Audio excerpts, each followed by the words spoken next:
दोस्तों, आज हम आपको एक शिव भक्त की ऐसी कहानी सुनाने जा रहे हैं जिसने स्वयं काल को भी जीत लिया।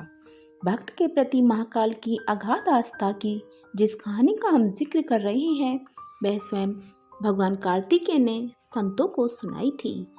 इसके अनुसार राजा श्वेतकेतु, जो कि भोलेनाथ के परम भक्त थे, उन्होंने काल को भी जीत लिया था। राजा श्वेतकेतु सदाचारी, सत्यवादी, धर्म के मार्ग पर चलने वाले शूरवीर और प्रजापालक थे। वह अत्यंत ही निष्ठा और प्रेम भाव से प्रजा का पालन और अगाध आस्था और श्रद्धा से शिव भक्ति करते थे। उनके इस भक्ति भाव से महाकाल अत्यंत प्रसन्न थे। उनकी कृपा से श्वेतकेतु के राज्य के लोग दुख, दरिद्रता, अकाल मृत्यु और महामारी से अछूत थे। एक दिन जब राजा श्वेतकेतु का जीवन काल समाप्त होने को था और वह भोलेनाथ की आराधना में लीन था, तब चित्रगुप्त ने यमराज से कहा कि राजा श्वेतकेतु की आयु अब पूरी हो चुकी है, अब उनके प्राण हरने का समय है।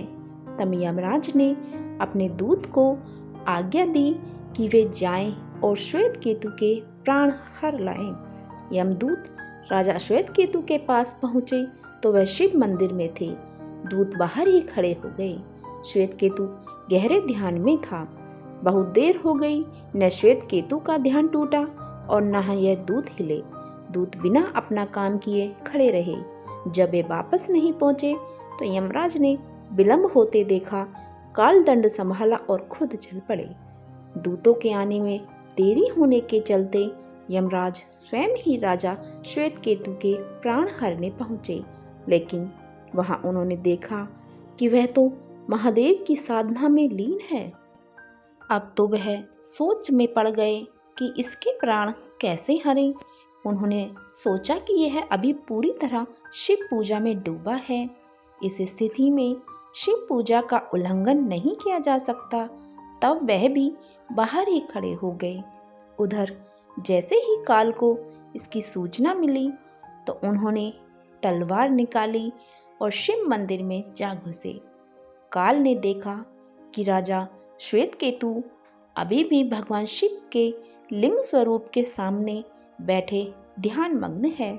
वह झटपटाकर आगे बढ़ा और जैसे ही उसने राजा श्वेतकेतु का सिर काटने के लिए तलवार उठाई, शिव ने अपना तीसरा नेत्र खोलकर काल की ओर देखा। भोलेनाथ का तीसरा नेत्र खुलते ही काल वहीं राजा श्वेतकेतु के सामने भस्म हो गया। थोड़ी देर बाद जब राजा श्वेतकेतु का ध्यान टूटा, उन्होंने अपनी आंखें खोली तो राख में बदल चुके काल को देखा। उन्हें चिंता हुई कि यह कौन है और क्या हुआ। श्वेतकेतु ने भगवान शिव से पूछा, हे भोलेनाथ, ये किसकी राख है? इसे किसने और क्यों जलाया? तब भोलेनाथ ने बताया कि यह काल था जो कि तुम्हारे प्राण हरने आया था। राजा श्वेतकेतु ने कहा कि हे महाकाल, यह तो आपकी ही आज्ञा से तीनों लोक में विचरता है, लोक को नियंत्रण में रखता है। इसी के भय से तो लोग पुण्य कार्य करते हैं। आप इन्हें अतिशीघ्र जीवन दान दें। शिवजी की कृपा से काल जी उठा और उसने उठते ही श्वेतकेतु को अपने गले से लगाकर बोला, राजा, तुम जैसा तो तीनों लोकों में कोई नहीं है। तुमने तो अजय काल को भी जीत लिया। तब काल ने कहा कि इनकी नहीं होगी अकाल मृत्यु।